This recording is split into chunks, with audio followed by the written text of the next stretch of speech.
할 것 없이 각오를 다 가지고 살아갑니다. 어떤 사람들은 성공에 대한 각오를 가지고 내가 이렇게 성공했다라고 회상하며 살아가기도 하고, 또 어떤 사람은 실패와 또 좌절의 그 순간을 회상하면서 지금까지 힘들어하고 고통 중에 있는 그런 사람들도 있습니다. 또 어떤 사람들은 내가 지금까지 살아온 모든 것들이 내가 열심히 해서, 내가 잘 선택했기 때문에, 또 내가 무언가를 이루었기 때문에 내가 지금까지 잘 살고 있다라고 얘기하며 자신의 노력을, 또 자신의 선택을 잘한 것이다, 내가 한 것이다 라고 생각하면서 자신의 공로를 자랑하는 그런 성도도 있는 것입니다. 바울은 오늘 말씀을 통해서 우리의 인생이 나의 공로나 나의 의나 아니면 내가 잘 선택한 그런 모든 것들에 인해서 내가 성공했고 내가 지금도 잘 되었다라고 회상하는 것이 아니라 우리의 인생이 전혀 다른 시각으로 바라보기 시작하는데, 바울은 인생을 세 가지 단계로 설명을 하고 있습니다. 첫 번째 단계는 죄로 인해 죽었던 우리들을 이야기하고 있고, 또 두 번째는 하나님의 은혜로 살아난 우리를 이야기하고 있고, 또 세 번째는 새로운 삶을 살아가는 우리들의 모습을 오늘 말씀을 통해서 이야기하고 있는 것이죠. 그래서 오늘 말씀을 통해 1절과 9절 말씀으로 인해서 첫 번째와 두 번째의 말씀을 우리가 좀 주제를 가지고 나누려고 합니다. 오늘 사도 바울은 우리에게 첫 번째 얘기하는 것이 있다면 인간은 절망적인 사람이었다라는 것을 말해주고 있습니다. 왜냐하면 절망을 아는 사람만이 하나님의 놀라우신 그 은혜를 더 깊이 경험하고 깨달아 알 수 있기 때문에 그렇다라는 것이죠. 병이 얼마나 심각한지 아는 사람이 의사가 처방하는 것, 의사가 치료하는 것, 또 의사의 손길이 얼마나 대단한 것인지 깨달아 알 수 있기 때문입니다. 그리고 죄가 얼마나 무서운 것인가를 아는 사람만이 하나님의 그 은혜가 얼마나 크고 놀라운지, 그리스도의 십자가의 그 사건이 얼마나 큰 은혜인지를 깨달아 알기 때문에 그렇다라는 것이죠. 그래서 오늘 말씀을 통해서 하나님께서 우리를 어떻게 살리셨는지, 또 어떻게 구원하셨는지에 대해서 말씀을 좀 나누려고 합니다. 첫 번째 우리가 볼 것이 있다면 죄는 우리를 하나님 앞에서 죽은 존재로 만들었다라는 것이죠. 사도 바울은 오늘 충격적으로 우리에게 1절 말씀 가운데 선포를 하고 있습니다. 그는 허물과 죄로 죽었던 너희를 살리셨도다 라고 이야기합니다. 사도 바울은 우리 성도들을 향해서, 저와 여러분을 향해서 병든 사람이다 라고 이야기하지 않습니다. 사도 바울은 우리를 향해서 연약한 사람이다 라고도 이야기를 하지 않습니다. 사도 바울은 우리를 향해서 죽었던 너희들이라고 이야기를 하고 있는 것이죠. 이게 저와 여러분이 죽었다라는 것입니다. 여기서 죽었다라고 하는 이 단어의 의미는 육체적인 죽음이 아니라 하나님과의 관계가 완전히 끊어진, 그래서 영적인 죽음을 의미하고 있는 것이죠. 성도 여러분, 사람이 죽으면 스스로 살아날 수가 없습니다. 죽은 사람은 아무것도 할 수 없는 것이죠. 말을 할 수도 없고, 또 다시 일어날 수도 없고, 또 뭔가를 생각할 수도 없는 그 상태가 바로 죽음의 상태인 것입니다. 누군가가 그 죽음에 있는 그 사람에게 생명을 주지 아니하면, 누군가가 죽어 있는 그 사람을 일으키지 아니하면 그 사람은 아무것도 할 수 없는 상태가 죽음의 상태라는 것이죠. 마찬가지로 죄와 허물과 죄로 죽은 상태인 우리들이라고 사도 바울은 얘기하는데, 허물과 죄로 죽은 상태인 우리는 우리의 노력으로 하나님 앞에 나아갈 수도 없고, 우리의 노력으로 하나님을 믿을 수도 없고, 하나님의 말씀을 깨달을 수도 없고, 하나님의 자녀가 되는 그 은혜를 누릴 수도 없는 상태였다라는 것을 사도 바울은 이야기하고 있습니다. 이 인간의 노력으로는 전혀 하나님 앞에 나아갈 수 없다라는 것이죠. 우리가 하나님과의 관계가 회복되지 아니하면, 하나님께 주시는 그 은혜를 우리가 받을 수 없는, 그것을 누릴 수 없는 존재였다라는 것을 분명하게 이야기하고 있는 것이죠. 우리가 조금 착해진다고 해서 하나님의 자녀가 될 수 없습니다. 우리가 도덕적으로 산다고 해서 하나님의 그 은혜를 누릴 수 없고 구원을 얻을 수가 없다라는 것입니다. 오직 성경은 예수 그리스도를 통해서만 구원받는다라는 것을 선포하고 있는 것입니다. 그래서 인간에게서 가장 근본적인 문제가 있다면 죄다라는 것을 지적하고 있는 것입니다. 여러분, 죄는 단순하게 거짓말하는 것, 또 화를 내는 정도의 그러한 죄가 아니라 죄는 하나님 없이 살아갈 수 있는 그러한 생각을 가지고 있는 사람들, 내가 하나님 없이 살아갈 수 있습니다 라고 살아가는 그 삶을 살아가는 그 삶이 바로 죄다라는 것이죠. 그리고 죄는 하나님보다 자신의 생각을 앞세우는 것, 이것이 죄이고, 또 죄는 하나님보다 자신의 욕심을 나타내는 것, 자신의 욕심을 더 사랑하는 것, 그것이 바로 성경에서는 죄다라고 정의를 하고 있습니다. 그래서 사도 바울은 허물과 죄로 인해 너희가 죽었다라고 이야기를 하고 있는 것이죠. 여기서 허물이라는 것은 하나님의 길에서 벗어나는 삶을 의미하는 것이고, 또 죄라는 것은 하나님의 기준에 미치지 못하는 모든 상태, 모든 삶을 의미하고 있는 것입니다. 그래서 내가 생각했을 때 이것이 죄다, 이것은 죄가 아니다 라고 얘기할 수가 있겠지만, 죄라는 것은 하나님 편에서 봤을 때 하나님의 기준에 미치지 못하는 모든 것이 다 죄다라는 것을 우리는 기억해야 하는 것입니다. 그래서 죄라는 것이 나의 기준이 아니라 하나님의 기준이다라는 사실을 우리는 기억해야 합니다. 그리고 사도 바울은 죄의 삶의 그러한 상태에 관해서 이 죄인의 삶은 세 가지의 상황, 세 가지를 따른다라고 이야기합니다. 그 첫 번째는 세상의 풍조를 따르고, 공중 권세 잡은 자를 따르고, 그리고 육체의 욕심을 따른다라고 이야기하고 있습니다. 여러분, 세상의 풍조를 따른다라는 것은 세상의 이야기, 세상의 말, 세상의 문화, 세상이 요구하고 있는 그런 삶을 따른다라는 것이죠. 세상에서 돈이 있으면 행복할 것이다 라고 하는 그 말을 따른다라는 것입니다. 여러분, 세상에서 성공하면 행복할 것이다 라고 이야기하는 그 말을 따르면서 세상의 성공과 세상의 물질과 또 세상에 추구하는 행복을 쫓아서 살아가는 그 삶을 이야기하고 있는 것이죠. 하지만 성경은 다르게 이야기한다라는 것입니다. 성경은 어떻게 이야기합니까? 우리가 세상 속에서 살지만 세상의 가치관을 따르지 아니하는 삶이다라는 것이죠. 무슨 말입니까? 하나님의 말씀을 따라서 살아가고, 또 하나님 나라, 저 천국의 가치관을 따라서 살아가는 삶이 되어야 한다라는 것입니다. 우리는 세상의 가치관을 따라 살아가는 사람이 아니라 하나님의 말씀을 따라서 살아가는 삶을 살아가야 한다라는 것이죠. 그리고 공중권세 잡은 자를 따른다라고 이야기합니다. 이것은 사도 바울은 사탄이라는 존재를 부정하지 않는다라는 것이죠. 이 사탄의 존재가 분명히 있는데, 이 사탄의 존재에 관해서 우리가 분명히 알아야 될 것이 있다면, 사탄은 하나님과의 관계를 멀어지게 만들고, 죄를 합리화시키게 만들고, 또 거짓을 진리인 것처럼 꾸며내서 우리를 속이고 우리를 미혹하는 존재다라고 이야기를 하고 있습니다. 그러면서 하나님보다 세상을 더 사랑하게 만드는 존재가 바로 사탄이다라는 것입니다.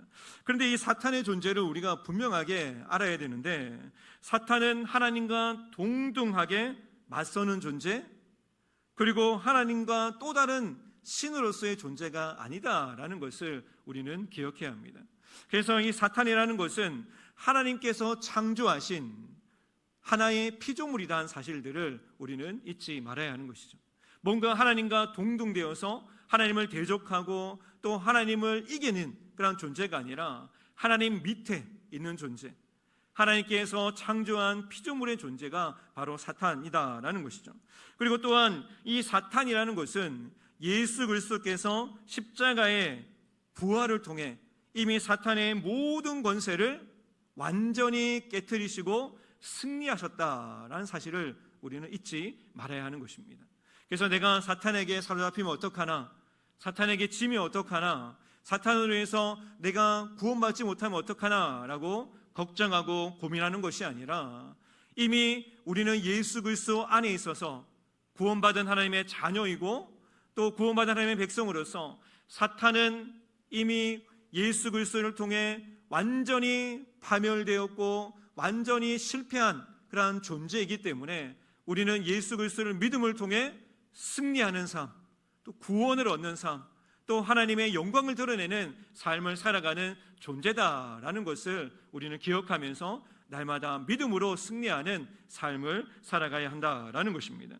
그러므로 성도는 사탄을 두려워해서는 안 된다라는 것이죠.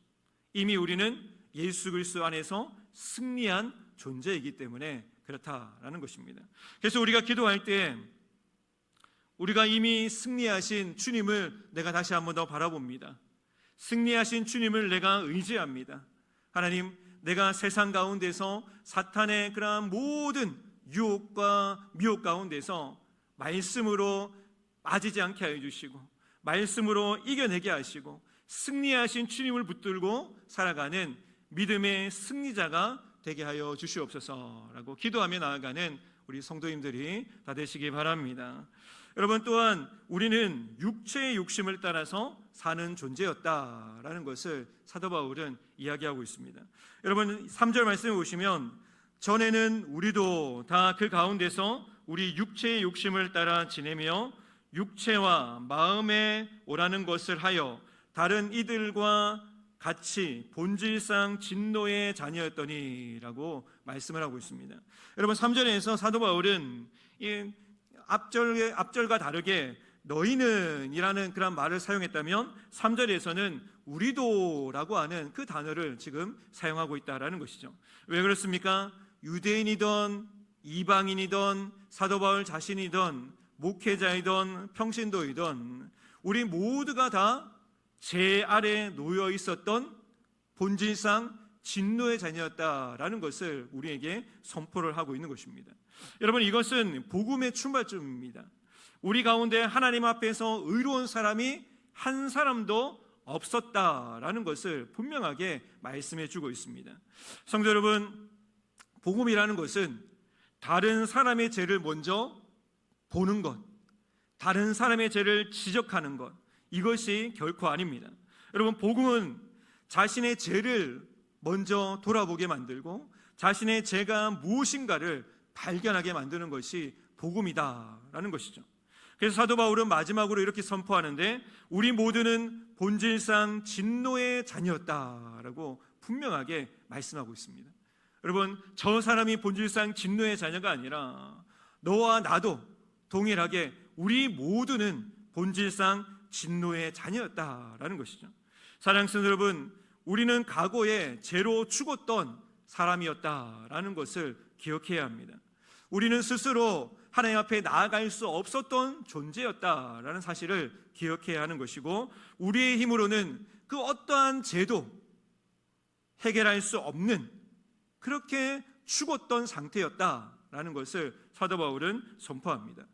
그래서 사도 바울은 하나님의 본질상 진노의 자녀였던 우리를 그냥 내버려 두시지 아니하시고 포기하지 아니하시고 우리를 살려내시는, 구원해내시는 그 하나님의 은혜를 말씀을 통해서 선포하고 있는 것이죠. 그러므로 우리는 죄로 죽었던 나를, 그리고 나의 의를 자랑하는 사람이 아니라 하나님의 놀라운 구원의 은혜를 자랑하고 그 구원의 은혜를 찬양하며 살아가는 존재가 되어야 한다라는 것을 말씀해 주고 있습니다. 사랑하는 여러분, 우리의 삶 가운데 나를 구원하신 하나님, 나를 살리신 하나님, 본질상 진노의 자녀였던 우리를 하나님의 그 은혜로 다시금 일으켜 세우셔서 우리로 하여금 하나님의 자녀요, 하나님의 백성이요, 또 하나님의 놀라운 은혜를 받는 하나님의 일꾼으로 삼아주신 그 하나님의 그 사랑을 다시 한번 더 기억하면서 그 하나님의 은혜를 자랑하고 그 하나님의 은혜를 찬양하며 나아가는 성도님들이 다 되시기 바랍니다. 여러분, 그래서 죄를 아는 사람, 내가 얼마만큼 죄가 많았다라는 사실을 깨닫는 사람, 죄의 깊이를 아는 사람만이 하나님의 놀라운 은혜의 깊이를 깨달아 알아서 하나님 앞에 눈물로 나아가고 기쁨으로 나아가고 감사로 나아가는 그러한 삶을 살아갈 수가 있는 것이죠. 그러므로 과거의 죄를 우리가 숨기기보다 그 죄 가운데 우리를 건져내신 그 하나님의 크신 사랑을 기억하면서 더 감사하며 살아가는 우리 성도님들이 다 되시기 바랍니다. 여러분, 두 번째로는 긍휼이 풍성하신 하나님은 우리를 그리스도와 함께 살리셨다라고 사도 바울은 분명하게 선포를 하고 있습니다. 여러분, 오늘 본문 말씀 가운데 성경 전체를 통틀어서 가장 아름다운 전환점이 이루어지고 있는데 4절 말씀의 첫 머리에 두 단어가 있는데 그러나 하나님이라고 하는 이 단어입니다. 여러분, 1절에서 3절까지의 말씀을 보시면 사도 바울은 인간의 편에 서서 인간의 이야기를 이야기하고 있는데 죄로 죽었던 우리들, 세상 풍조를 따랐던 우리들, 사단 마귀의 권세에 사로잡혔던 우리들, 육체의 욕심을 따라서 살아갔던 우리들, 본질상 진노의 자녀였던 우리들, 거기에는 희망이 없었던 우리를 사람의 힘으로는 도저히 그 죽음의 상태에서, 죄의 상태에서 하나님의 깨어진 관계 속에서 회복할 수 없고 다시 일어날 수 없었던 우리를 사도 바울은 하나님의 은혜로, 그러나 하나님의 은혜로 라고 선포를 하면서 복음을 다시 한 번 더 이야기하는데, 사람이 하나님 앞에 나아가는 것이 아니라 하나님께서 우리에게 그 복음의 사랑으로 찾아오셨다라는 것을 선포하고 있습니다. 여러분, 우리가 하나님을 붙든 것이 아니라 하나님께서 죽었던 우리를 먼저 찾아오셨고 붙들어 주셨다라는 것을 분명하게 말씀해 주고 있습니다. 여러분, 우리가 하나님의 사랑을 받은 존재가 되었기 때문에 하나님께서 우리를 사랑하시는 것이 아니라 먼저 우리를 하나님께서 사랑하셨기 때문에 우리가 생명을 얻고 구원함을 받았다라는 것을 선포하는 것이죠. 여러분, 이것이 바로 복음입니다. 복음이라는 것은 우리가 먼저 하나님 앞에 무엇인가를 했기 때문에 주어진 것이 아니라 하나님께서 우리에게 먼저 사랑하시고 우리에게 찾아오시고 우리를 붙들어 주셨기 때문에 우리가 구원받았다라는 것을 선포하고 있는 것입니다. 여러분, 하나님은 긍휼과 사랑으로 우리에게 찾아오셨다라는 사실을 이야기하고 있습니다. 여러분, 4절 말씀을 보시면 긍휼이 풍성하신 하나님이 우리를 사랑하신 그 큰 사랑을 인하여라고 말씀합니다. 여러분, 사도 바울은 먼저 하나님의 행동을 이야기하는 것이 아니라 하나님의 마음을 먼저 우리에게 보여주고 있습니다. 왜 하나님께서 우리를 구원하셨습니까? 우리가 착해서도 아니고, 우리가 회개를 잘해서도 아니고, 우리가 믿음이 좋아서도 아니다라는 것입니다. 오직 하나님의 긍휼하심으로 인해서 우리가 하나님의 구원을 얻고 하나님의 사랑받는 하나님의 자녀가 되었다라는 것을 선포하고 있습니다. 여러분, 여기서 긍휼이라는 말은 그냥 단순하게 불쌍히 여기다라고 하는 그 단어가 아닙니다. 이 긍휼이라는 것은 상대방의 비천한 모습, 더 이상 일어설 수 없고 살아날 수 없는, 정말 어떻게 할 수 없는 저 밑바닥 같은 그 인생에게 찾아가서 그 비참한 속으로 들어가서 그 비참한 그 사람을 일으켜 세우는 것, 건져내는 것, 이것이 바로 긍휼이고 사랑이다라는 것입니다. 여러분, 우리가 죄로 인해서 죽었던 우리를 하나님의 아들이신 그분께서 인간의 모습으로 이 땅 가운데서 내려오시고 우리를 구원하시기 위해서, 우리에게 생명을 더하여 주시기 위하여서, 우리를 일으켜 세워주시기 위하여서 그 비참한 자리, 낮아짐의 자리까지, 그리고 십자가에 죽기까지 자기의 모든 것을 희생함을 통해서 우리를 살려주신 그 은혜, 그 사랑, 그것이 바로 하나님의 긍휼로 이루어졌다라는 것을 사도 바울은 이야기하고 있는 것이죠. 여러분, 예수님께서는 병든 자를 보시고 불쌍히 여겨 주셨습니다. 여러분, 예수님께서는 굶주린 자를 그냥 돌려보내시지 아니하시고 굶주린 자를 먹여주셨다라는 것이죠. 예수님께서는 죄인을 정죄하기보다 그 죄인을 살리시기 위하여서, 그 죄인을 회복시켜 주시기 위하여서, 여러분, 그 죄인을 하나님의 자녀로 하나님 앞에 더 가까이 나아가도록 그 죄인을 품어주셨다라는 것입니다. 무엇으로요? 하나님의 긍휼하심으로, 그 하나님의 긍휼하신 그 사랑으로 품어내셨다라는 것이죠. 그리고 마침내 십자가에서 자기의 생명을 내어주시기까지 그 긍휼하신 그 사랑을 우리에게 눈으로 보여주셨다라는 것입니다. 사랑하는 성도 여러분, 십자가는 하나님의 사랑을 설명하는 이론이 아니라 십자가는 하나님의 사랑을 보여주는 역사적인 사건임을 믿으시기 바랍니다. 그냥 이야기가 아닙니다. 꾸며낸 그런 말이 아닙니다. 십자가의 사건은 역사적인 사건입니다. 여러분, 로마서 5장 8절 말씀을 보시면 우리가 아직 죄인 되었을 때 그리스도께서 우리를 위하여 죽으심으로 하나님께서 우리에 대한 자기의 사랑을 확정하셨느니라 라고 말씀하고 있습니다. 여러분, 그러므로 지금의 상황, 지금의 형편, 그리고 지금 죄로 인해서 어떤 문제로 인해서 힘들어하는, 좌절하고 있는, 넘어져 있는 우리의 상황을 바라보는 것이 아니라 하나님께서 우리에게 보여주신 그 사랑의 증거, 사랑의 확증인 십자가의 그 사랑을 붙들고 십자가의 사랑을 바라보면서 우리의 모든 상황 가운데 지금도 우리를 사랑하시는, 지금도 우리를 위해서 하늘 보좌에서 우리를 위해 간구하시는, 우리를 위해서 기도하시는 그 하나님의 사랑을 다시 한 번 더 확증하시고 그 십자가의 사랑으로 인해서 다시 한 번 더 믿음으로 일어서는 우리 성도님들이 다 되시기 바랍니다. 여러분, 또한 하나님은 우리를 그리스도와 함께 살리셨다라고 말씀합니다.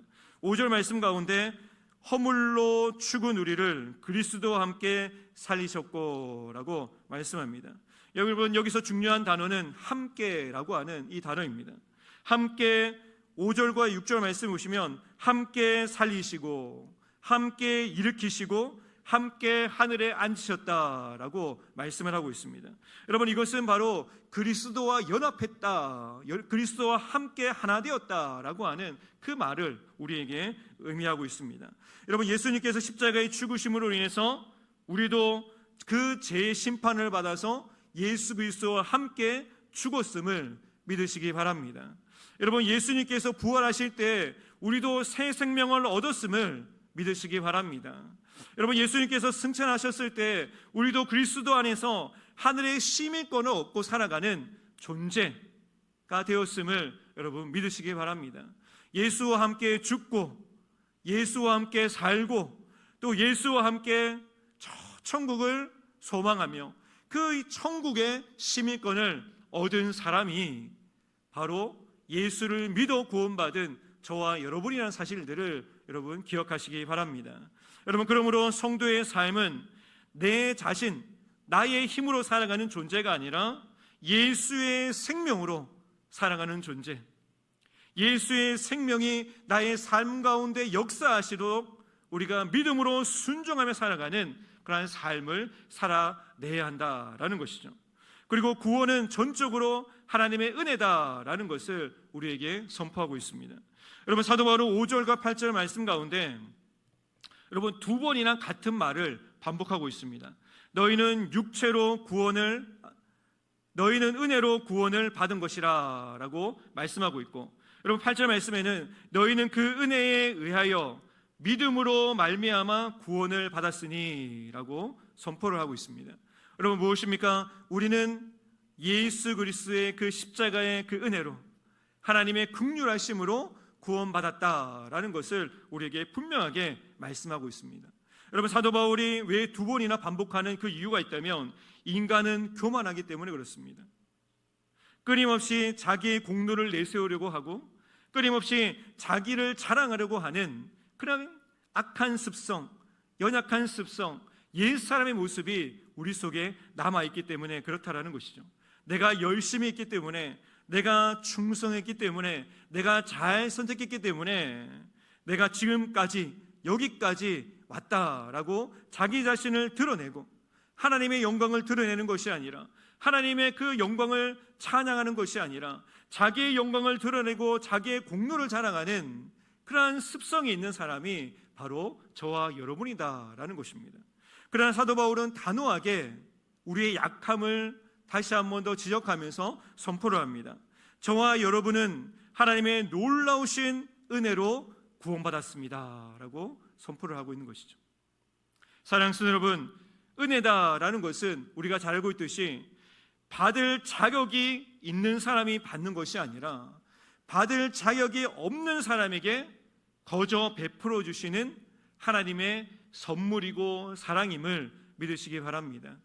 여러분, 우리는 죽었던 존재였고 아무것도 할 수 없는 존재였는데 하나님께서 우리를 살리시기 위하여서 우리를 너무도 사랑하시기 때문에 아무것도 없는 우리를 구원해내시기 위해서 그 자격 없는 우리를 십자가의 그 사랑으로 건지시고 살리시고 일으키시고 생명을 주셨고, 이것이 바로 나의 공로가 아니라 하나님의 선물이고 하나님의 전적인 사랑이다라는 사실을 사도 바울은 다시 한 번 더 선포하고 있는 것입니다. 여러분, 8절과 9절 말씀에 다시 한 번 더 우리가 말씀을 읽어보면, 우리가 8절 9절을 같이 한 번 더 읽어보도록 하겠습니다. 8절 9절입니다. 자, 시작. 너희는 그 은혜에 의하여 믿음으로 말미암아 구원을 받았으니 이것은 너희에게서 난 것이 아니요 하나님의 선물이라. 행위에서 난 것이 아니니 이는 누구든지 자랑하지 못하게 함이라. 아멘. 여러분, 무엇입니까?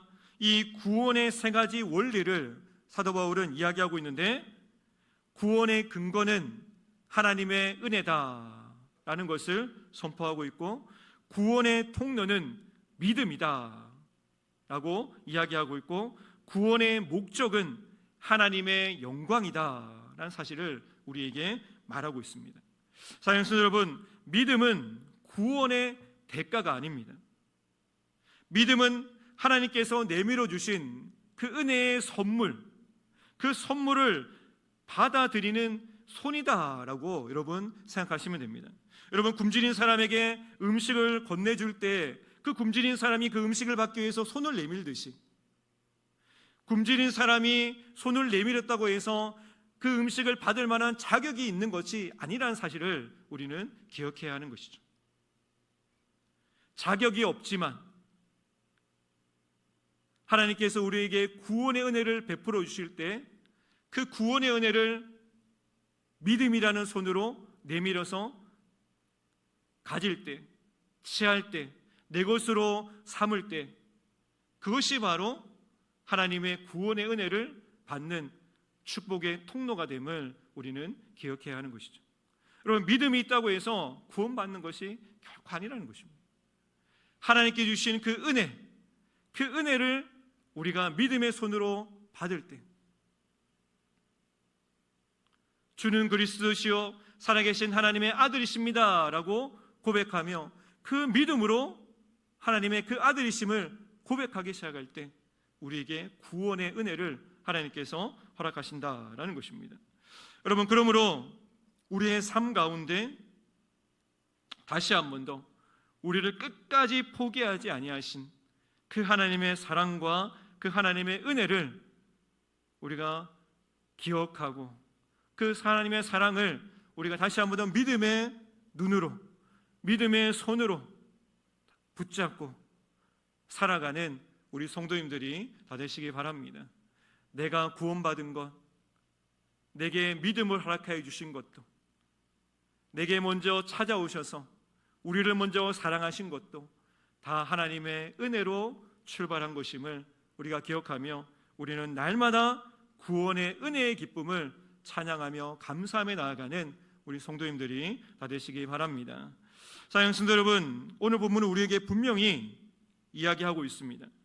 우리는 열심으로 인해서, 우리의 열심으로 인해서 사랑받는 사람이 아니라 이미 사랑받았기 때문에 우리의 열심으로 순종하는 사람이 되어야 합니다. 우리는 선행으로 인해서 구원받는 그러한 사람이 아니라 이미 하나님의 그 사랑과 긍휼하심으로 인해서 구원받았기 때문에 하나님의 기쁘신 뜻을 따라서 순종하며 선을 베풀며 살아가는 사람이 되어야 한다라는 것이죠. 여러분, 여기서 순서가 바뀌면 기쁨을 잃어버리고 그 기쁨 가운데 의무감이 찾아오기 때문에 우리 마음 가운데 기쁨이 상실되면 내가 또 일을 해야 되나? 내가 또 봉사해야 되나? 내가 또 하나님의 맡겨주신 일들을 감당하면서 내가 고생해야 되나라고 생각하는 경우들이 많다라는 것이죠. 그래서 우리의 삶 가운데 내가 구원받았기 때문에, 내가 하나님의 먼저 사랑받았기 때문에, 내가 하나님의 그 은혜를 입었기 때문에 내가 하나님을 사랑하고 또 하나님 앞에 봉사하고 하나님 앞에 섬기고 주님 맡겨주신 사명을 감당하는 그러한 은혜의 사람이다 사실을 기억하면서 늘 기쁨으로 주님 맡겨주신 사명을 감당하며 나아가는 우리 성도님들이 다 되시기 바랍니다. 여러분, 오늘도 우리를 살리신 하나님의 놀라운 사랑과 은혜를 여러분 붙드시기 바라고, 죽었던 우리를 살리시고 죄인을 하나님의 자녀 삼아주신 그 하나님의 사랑과 은혜를 날마다 기뻐하고 감사하면서 내게 주어진 그 모든 직분과 또 사명을 끝까지 믿음으로 감당함을 통해 하나님을 기쁘시게 해드리며 나아가는, 또 하나님 앞에 더 귀하게 쓰임받는 우리 성도님 되시기를 주님의 이름으로 축복을 드립니다. 우리 다 같이 찬양하고 우리 기도하도록 하겠습니다.